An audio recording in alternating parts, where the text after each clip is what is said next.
Hier, j'ai rencontré Sébastien. C'est mon voisin et un très bon ami. On se connaît depuis la maternelle, mais on n'est pas au même lycée. Comme les vacances approchent et que je n'ai pas encore de projet précis, je lui ai demandé ce qu'il avait planifié pour ses vacances. Il m'a dit qu'il n'avait encore rien décidé, qu'il avait eu plusieurs idées, mais que finalement rien n'était allé.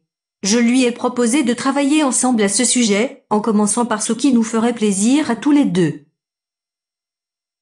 Comme nous aimons tous les deux la mer, nous l'avons mise en tête de liste, puisque l'été est inimaginable, sans la fraîcheur des vagues, le sable chaud et le cri des goélands.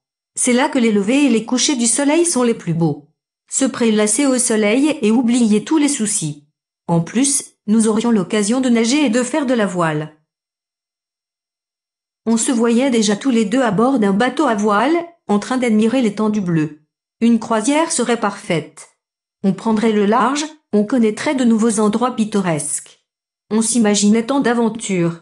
On ne voulait pas que notre itinéraire fantaisiste finisse. C'était beau et séduisant. Pourtant, tout en bavardant et en se laissant transporter par la rêverie, nous sommes convenus que si la montagne ne figurait pas parmi nos destinations, les vacances ne seraient pas complètes. Faire des escalades, respirer l'air frais des forêts vertes, admirer les paysages et raconter des histoires autour d'un bon feu de camp et sous le merveilleux ciel étoilé, voilà ce qui nous rendrait heureux. Je n'aurais jamais pensé avoir tant de choses en commun avec Sébastien, même si je le connais depuis si longtemps. C'est lui d'ailleurs qui a complété à merveille notre parcours imaginaire en me disant « Dis donc Claire, si on visitait un château aussi ? Plusieurs, peut-être ?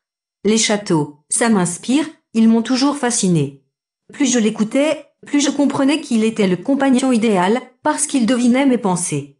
Je lui ai demandé où nous trouverions la mer, la montagne et les châteaux dans un même lieu, puisque nous avions un budget réduit. Il fallait revenir les pieds sur terre. Il a répondu. C'est simple. Langue de Roussillon. Tout y est. J'y ai consenti et nous voilà maintenant en train de régler tous les détails, de faire nos bagages et d'essayer de trouver d'autres copains qui nous y accompagnent. Je suis tellement impatiente. Je suis sûre que ces vacances seront magnifiques, d'autant plus que l'année prochaine c'est la terminale.